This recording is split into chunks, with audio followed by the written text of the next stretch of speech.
friends. Thank you for joining me. This is a little segment I call Unauthorized and Explicit Readings. I guess I'm being a bit cynical with that title. You can think of this particular episode or segment series as like a book club. I could have titled it, I think it even crossed my mind, and I considered it for a few minutes anyways, actually calling this segment The Incorrigible Mr. Zeppo's Podcast Book Club, or Book Club Podcasters. But there was something about the kind of goofy nature of unauthorized and explicit. I'll be upfront with you, my friends, my dear listeners. I have like 4 listeners, I think. And thank you. I hope you're enjoying all the weirdness. I read these books out of a passion for them and a love for them, and without any malicious intent, for educational purposes and entertainment purposes. One might even say edutainment. And I do not mean to infringe upon anybody's publishing rights. What I do hope is a sort of balancing act or balancing point, an olive branch out there, is that if my fans listening to my podcast projects come across material in this particular segment, that it inspires them to go and acquire a copy of this book or these books that I'm going to touch on, and read it for themselves in depth, and and pay the correct monetary exchange in thank you and gratitude to the authors, or whoever the publishers that represent those authors. That's my legal disclaimer.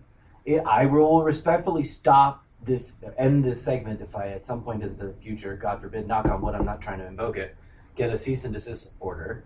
I'll respect that, and I don't want to get sued over it. I think the authors, especially these 2 authors, won't mind, or the authors or the entities that represent them might appreciate a little bit of random,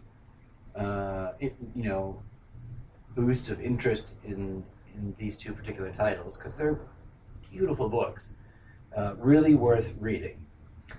For those tuning in, I'm not gonna initially, at least not this season, I don't think, not with this material I have planned, read anything that would fall into the fiction genre. These are books that are sold, regardless of some dissenter's opinion, as nonfiction, in other words, fact, or based on reality, and most of them, the theme running through it, can generally be categorized as spiritual in nature. A disclaimer that I sprinkle throughout, at risk of sounding repetitive: I'm not here to request or invite or demand by any means that you believe what I'm saying, or believe in me in any way, shape, or form. I think I get a lot of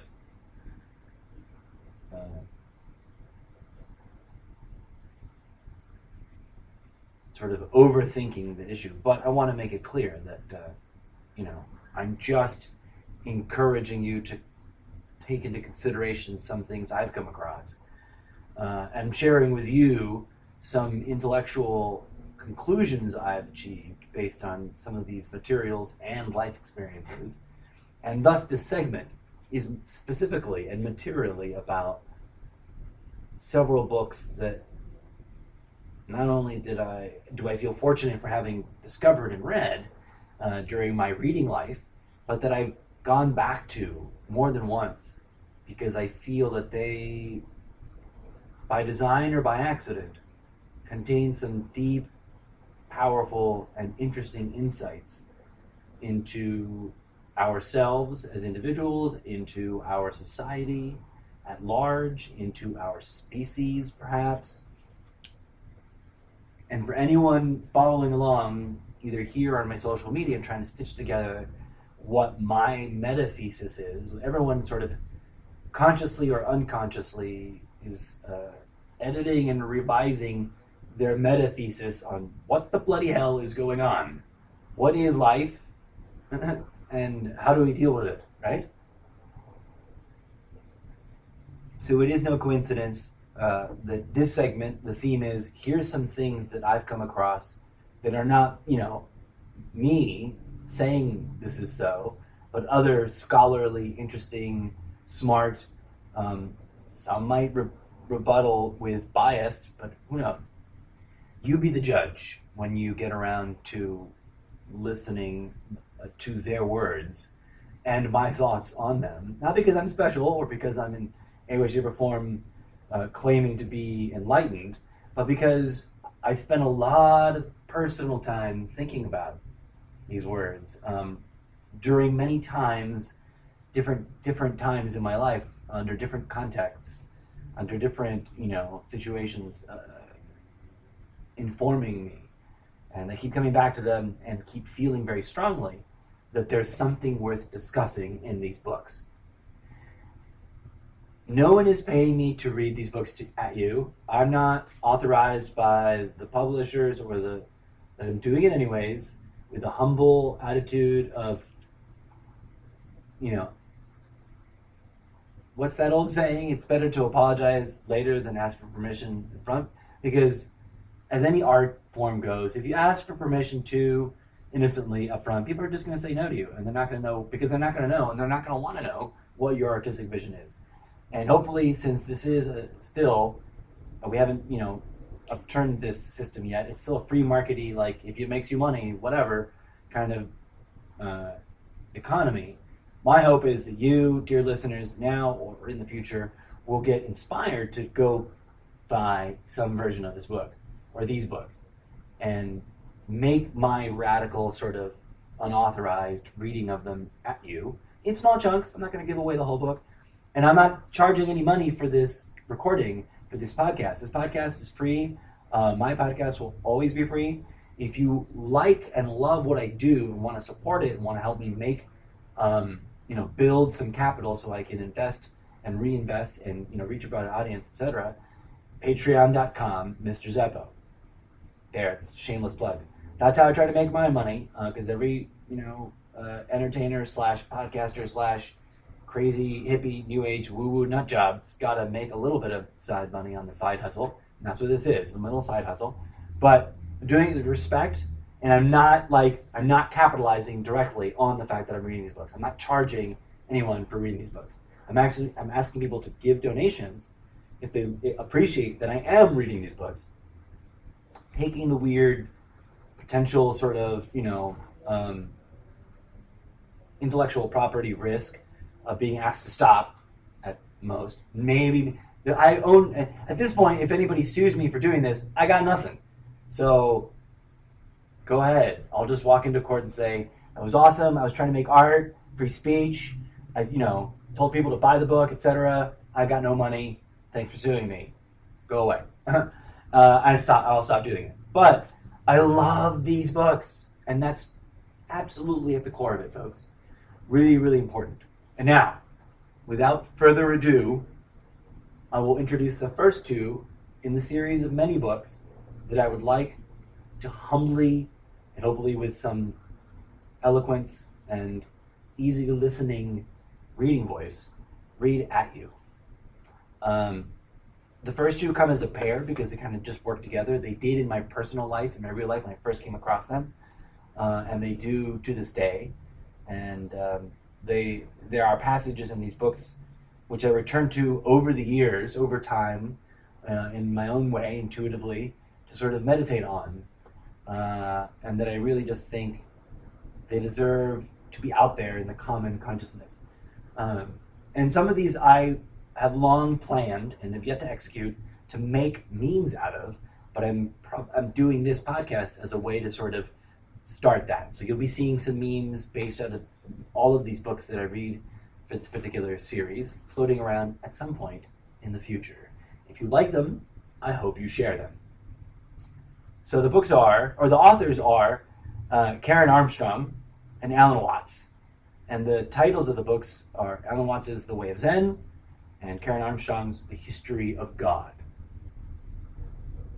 Now, for my first sort of intellectual commentary sidebar, I don't advocate for any religion.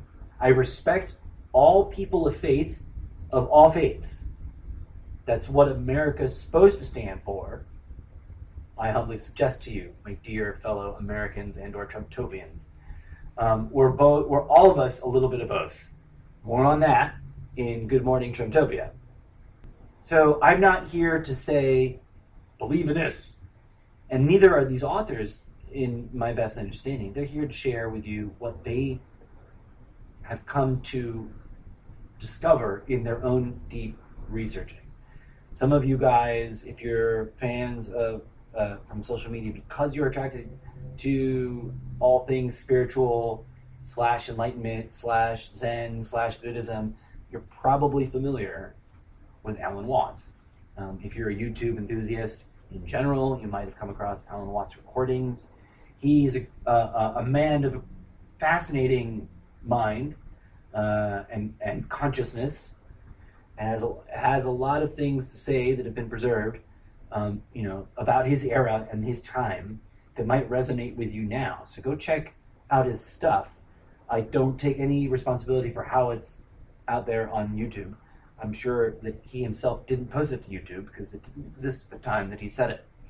But it's a good thing. I'm very grateful, and I hope you also experience some gratitude that some of his live conversations at different places and different events, different venues, have been preserved throughout the years and somehow magically found their way onto such a easy, accessible, broad, democratic, not little d democratic, not big political party D democratic, just pluralistic,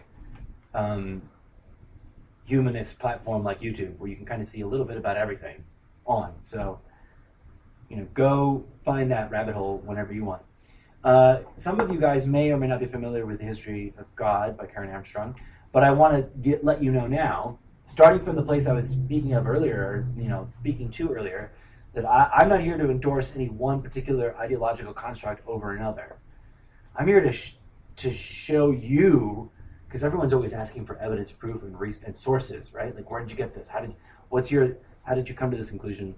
Links, or it didn't happen, that kind of stuff.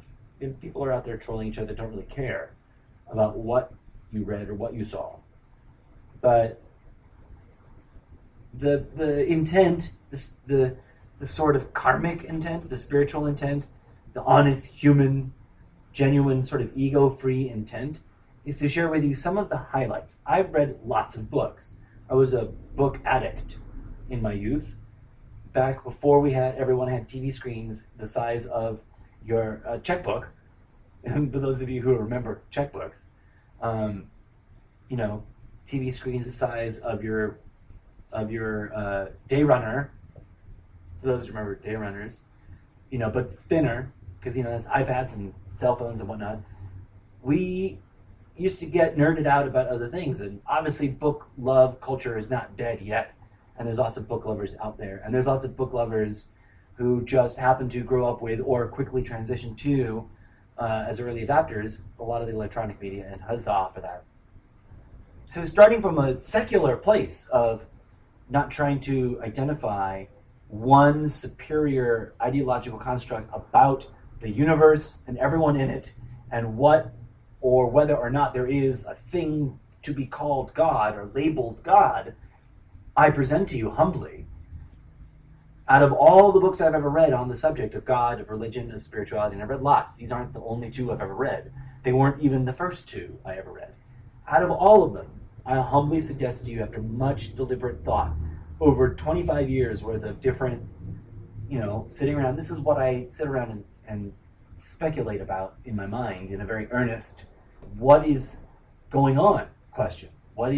Is there somebody that's gotten a really good grip on it and has an answer that we really should all look at in a serious way? Not because of a particular claim of having received uncorruptible, direct personal knowledge from the entity that we commonly refer to as God, but because it's just well presented, well researched, and takes into account the history, the real history, not the dogma that we're being presented from the pulpits, of how the ideas around the phenomena that we commonly call God have been represented throughout time. That's how I see these two books, as just like a really earnest collection of some of the best, and review of some of the best, like these two authors decided to curate for us and digest into really, like, not brainwashing. I think it's very fair questioning of all of their source materials. And I present for all the like idea snobs that each of these books have really deep, rich bibliographies. For those of you who don't know what that word is, it's the list at the back of a book about all the other books that the author presents as their evidence for their conclusions based on all the research they have done in libraries, in the temples of knowledge. And these guys, these two authors, this lady and this gentleman, are serious scholars in that way that we used to believe in. Just like we used to believe in journalists, we're very serious journalists. And I know I don't want to crack that can of worms open. We can have, well, I mean, it's fair. It's a fair can of worms to crack open. There is, of course, a fair debate to be had about all of that. But let's let their work speak for itself. The rich wealth of human history, for anyone that looks at it with an open mind and with as few biases from our youth as possible, just a clear-sighted willingness to try and understand that which has come before us. There are some important things still scattered about in the history of humanity that in our fast-paced, distraction-oriented, sort of ruse-driven hyperculture that we have, we overlook. We overlook and we never get to have time to access them and chew on them and nibble on them and swirl them around in our mouths and decide about whether or not we think these ideas are important. For those who don't know, for those who are not familiar with these books, Alan Watts, in his book The Way of Zen, is very specifically chronicling the historical facts as he was able to gather them, not just from research while he was in school from his university library, but through, I think, over 30 years of his life as a practitioner, as a spiritual seeker. Because I humbly, honestly, genuinely, intellectually, not in an elitist way, but in a, hey, I'm a pretty smart guy kind of way, think this book is important and that more people should read it. And it benefits me nothing to say that in public. And hey, there's free speech in this country, right? I think there was. See my Good Morning Trumptopia episodes for a deeper debate about that. But let's assume that in Trump's America, there is still free speech allowed. This is something I want to talk about, just the way some people want to talk to you about the Bible. And it's not about belief. It's about enjoying the ride of reading this book and talking about the things that this author explores. And he explores the, from the context and the history of the religions that Buddha was most likely exposed to as the individual that he was, because that was, in theory, a real human person, which can be verified in human history. And then, of course, he goes in great and very efficient detail into how those things that are attributed to Buddha having said, his revelation to humanity, and how it traveled to different areas around the world throughout its kind of development into how we see and understand it today.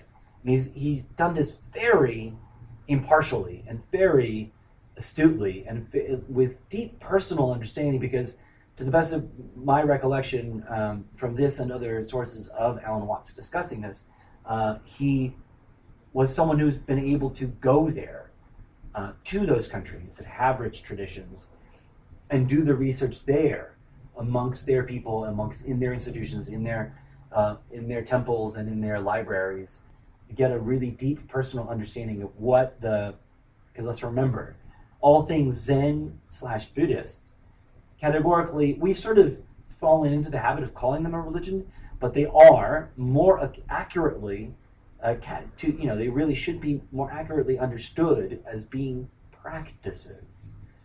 And something that you do as a result. Like when you practice knitting, you end up knitting a lot of different knit objects, don't you? Well, when you practice some form of exercise, you end up developing a physical attributes of yourself, of your body. If you go to the gym and you practice working out, to mark the general term, then you develop your body, right? Well, meditation is a mind, energy, ethereal body practice. And I humbly propose to you that book is important. Likewise, to come full circle, Karen Armstrong is a really eloquent, very astute woman who spent her time deeply involved, and she explains it in her own words, deeply involved in sort of Western world's obsession with religion, which, by the way, big secret, all the world's religions, at their roots historically, have teachings about meditation. And both these books touch on that fun little fact in different ways, in their own way. So Armstrong was, sort of to give her props for her Judeo-Christian Islamic credentials, she was, in fact, a nun for many years in her life. And then her passion for history and the history of the understanding and the conveying of the different cultural recordings of God's wisdom from a Judeo-Christian Islamic perspective as a Western, those are the three things that we consider the Western world, right? Although, I guess, in today's slanted worldview perspective here in Trumtopia, Islam is not supposed to be part of that list. And I think that this book, especially now, my friends, particularly now, in these turbulent times, in these times of conflict, where I've said before, and I'll say it again, all three of the world's, and it's quite funny, isn't it, that I'm talking about these kinds of two books. These are a serious look at the real truths about the world's biggest, belief systems. And in our current times, the world's biggest belief systems are all getting violent and ornery and are pitted against each other. And I humbly propose to you, and I have posted it before and say it again, and I'll say it again, and I'll say it again, the world's major religions have been hijacked by large entities that can only be described as, corporate war profiteers. We can debate the labels, call it the Illuminati, call it the New World Order, whatever you want. But, and I say this not to be radical, not to be offensive, and certainly not to not just for shock, but rather because I think it's important, whether you're an atheist or a secular Buddhist or a devout believer in Jesus or Muhammad, whomever, whatever team you're on, it's important to know and to see clearly that the organizations behind those cultural institutions that we were raised in are participating in the manufacturing of consent for endless conflict. George Orwell warned us of it, and for those wondering, yes, that book is on that list. Well, it's on the list of things, of works of fiction that I'm considering putting on the short list. The short list is so far non-fiction, but Orwell, an Orwellian, sort of thesis is too tempting. But I digress. So Karen, I'll just read the cover because she kind of nails it really great. Her own log line is perfect. The 4,000-year quest of Judaism, Christianity, and Islam. She gives you the facts. Why do I want to read these two books at the world? Because it breaks my heart, my fellow human beings. It breaks my heart to see conflict and violence being conducted in the name of insert your favorite religion here. It makes me want to weep myself into non-existence for shame and for the pain of it and for the sadness of it. And I know I'm not alone in that, and I see so many who are affected, who are angry, who are upset, and who are offended, who are hurt, who just don't want to deal with it, who throw the baby out with the bathwater. There are some great, deep, beautiful truths in the spiritual wisdoms that have been captured throughout human history. And yes, all of them, especially if they got organized and tried to make a big churchy thing out of it, all of them get riddled with sort of organic internal corruption and then get hijacked by the much more organized, efficient, corporate corruption from external players. Evidence for that can be found when you go look into whether or not the Roman Catholic Church owns shares in weapons manufacturers, right? Now, or whether or not, like in America right now, President Trump is trying to, through executive order, arrange for, without actually changing any laws, get the enforcement and compliance parts of government to sort of wink, wink, nudge, nudge. We already sort of don't monitor it very intensely, but sort of ease back off so that it can get radically crazy on the provision that blocks organized religions from endorsing publicly and even privately within their own functions political candidates and making political speech especially as dollar contributions to political candidates directly. Because why? Well, there's big giant megachurches of all kinds, of all flavors, with all kinds of philosophical variations on the themes of the general ideas of Jesus or the general ideas of whatever religion they're trying to. There's a bunch of it, right? And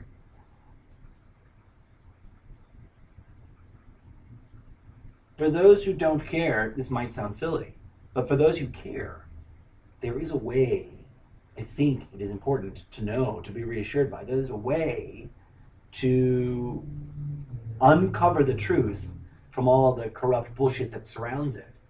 And I think that, as those of you who may be nodding their heads with me, as you see clearly that my metathesis does point to, overall, as a person, my thesis about what's going on in the world points to a harmonic resonance in all the cultures of the world. In other words, I think that we sometimes gain access to some fundamental truths about reality, about the universe, about how divinity lives and breathes here. And we then try to find ways of interpreting it and experiencing it to help each other along, and then those things sort of end up experiencing corruption, etc. at all. Especially because there's negative downward pressure on purpose, and has been for millennia, by those who realized a long, long time ago in a history book of Earth that's been lost to most of mankind. And here's the kind of most crazy part of, it's not my theory, it's other people's theories that I'm stitching together. At some point, those who enjoy material greed had so much power that they chose to subjugate humanity and dedicate all of society and its constructs, its functioning, its all of its institutions, for the purpose of continuing to upwardly draw more profiteering, including, endless conflict and war. Using the very institutions that grow up around the teachings of those who were so bold as to teach something so fundamental and simple as love. Because that's that meme I kept kind of half-assed referencing earlier. Jesus wasn't a Christian. He was an enlightened one that taught love and meditation and transformation. So was Buddha, so was Muhammad, so was Abraham. But the way in which we've been handed our stories down of the ancient, the oldie times, has been steered away from that through endless waves of editing and manipulation and corruption and subtle changes of interpretation of things, on purpose, to keep us from grasping and truly practicing that which all of these enlightened beings were trying to share with us and encourage us to go look into and do for ourselves. And I think that these books help us to look in the right places, to read more from those who were, have looked into this themselves, because if we are, if nothing, a generational species. And we've got a lot of thoughts and a lot of opinions about all this. Thank you for joining me. I know that was a terrible, horrible, long tease, wasn't it? We didn't even really crack open the books. But we will. I'm going to record a bunch of these episodes and put them out a bit at a time. But for now, I will leave you hopefully tantalized and curious and eager to get into some intellectual discussion.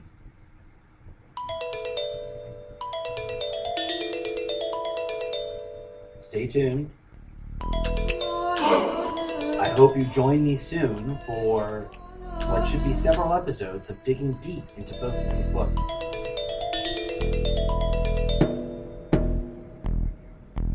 Until next time, may peace, love, and grooviness be with you.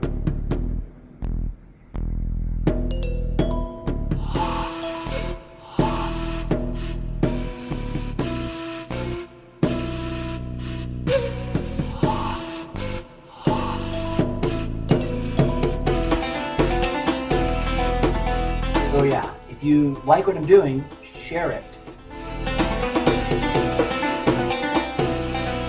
If you like what I'm doing and you've got a little bit of disposable income, and you want to help me get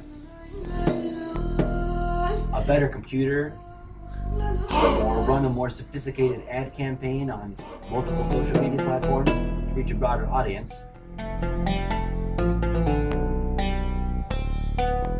you can either inbox me directly or find me on patreon.com/Mr. Zeller.